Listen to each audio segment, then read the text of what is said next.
Okay, friends, we're here for our introduction to Final Cut Pro, and we're going to use this piece of software just for the stop motion project, and then we'll move on to Premiere Pro and After Effects. So here's our short introduction to Final Cut Pro. So it looks like this. There's this little uh, graphic here on the dock. If it's not in the dock, you can find everything in your Finder, Applications, and then it's alphabetical order, and Final Cut Pro. So I've already got it open. Now for the stop motion, there's one thing we got to do very important. So I'm going to go up here to where it says Final Cut Pro, and I'm going to click the User Preferences. So now there's all these things. There's a tab here beside General that says Editing. I'm going to go into Editing. And now there's the preferences for the still images right here. So you're going to be importing in still images. So we're going to change this. Right now that's 10 seconds, meaning as soon as I play my film, each little picture is going to take 10 seconds. Way too long. So we're going to change that. And we're going to make these, you can change these later if you want, but usually about, I'm going to say half a second or even a bit less. So I'm going to try that. Sorry, so if I put 5, that'd be half a second. I'm going to change it to a little faster. And it's going to press OK. Now, when we bring in our pictures, every single one of those pictures is going to go fly by at just about less than half a second. So here's Final Cut Pro. It has 4 windows: Browser, Viewer, Canvas, and the timeline. So what we want to do, the browser here is where we keep all of our sort of raw files we're going to work with. So that's what we're going to do. We're going to import them all in. So File, Import Files, and you've kept your stuff on the computer. I'm going to use, oh, here's Carly and Alicia's stuff, so I'm just going to use theirs. If I press the top one, scroll down to the bottom and press Shift, I can grab all these and press Choose. And now they're all going to fly into our browser. Okay, so here they all are.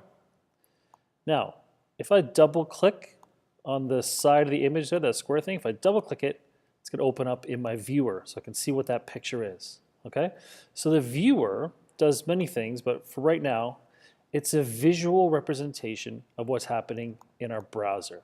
Okay, so right now I'm just going to take these, I'm going to select all these and I'm going to drag them into the timeline. So once again, I've selected the top one. I'm going to scroll down to the bottom, press Shift, and I'm going to drag them into my timeline. Oh, didn't let me do it there. Let's do that again. Shift. There we go. So I'm going to drop it right there. I'm going to make a track, and I'll explain something about the timeline. So it's just preparing to display here. There we go. So the timeline, as you can see, I put a track. So right there, see there's this V stuff. That's for video. And then beneath it, there's these things for audio tracks. So we don't have any audio files associated with this still images. If they were video, when we drop them down, we would have the or the audio with the clips. But there is no audio, so we can add that later. So now the canvas here is showing me what is happening in the timeline. So if I just press play, spacebar, things are going to fly by. Oh, cool, Carly and Alicia, that looks pretty good. So here's the thing. So I don't even know if that's the order they want it in. Who knows? But here's what I can do. In my timeline, down at the bottom here, see these tabs? So this kind of lets me scroll. There's these tabs at the end. If I move it in and drag, it makes everything on the timeline bigger. So I could go in and see each one of these images. See that? I could select them. I could delete one. There's a space now. It's going to undo that. So there's a whole bunch of stuff I could do. So you could rearrange a whole bunch of these. I could select. So watch this. If I select all these, and then this is my toolbar here, kind of floats. I got my selection tool. I could just pick all these up and put it on another track. So you can create video tracks. Okay, so see that? I've created another video track, and I could kind of organize things that way.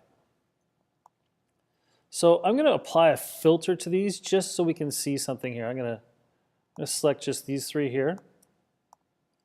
And now I'm going to go up to where it says Effects up on the top here because I want to show you something important. And we're going to add just a filter. So the filters here, we can change the look of some of these things. So I'm going to go color correction. Actually, we'll just go simple with a glow, like a dazzle. So now these are dazzling. See that? Now in the canvas, if I've got the playhead over top, I can double click it. And then I can go to that filters tab over here in the viewer. And now I've got our dazzle. And there's all these things that I can manipulate now. So see, I can add more or less to the dazzle, the brightness and such. So see, that's kind of changing now. So we can do that, and we can just play, and you'll see what's okay. So we can change different things about it. This is just a very, very simple intro. Some of you are already editing. For most of you, that's good to get these for today anyway, or tomorrow, to get all these in order. And then if I wanted to bring in some music, all I would do is import in the file, okay? And then it's going to end up in our browser, and then I could just drag it down into the audio files, which are down here. So that's a little intro to Final Cut Pro. Of course, I always want to save my file, save project as. I'm just going to call this test, and it's going to save my documents. And now here it says there, and that tab is test. So there's going to be lots and lots of questions. Please do let me know if you have any questions about Final Cut Pro. There's going to be lots and lots of things to learn. This is just a basic introduction.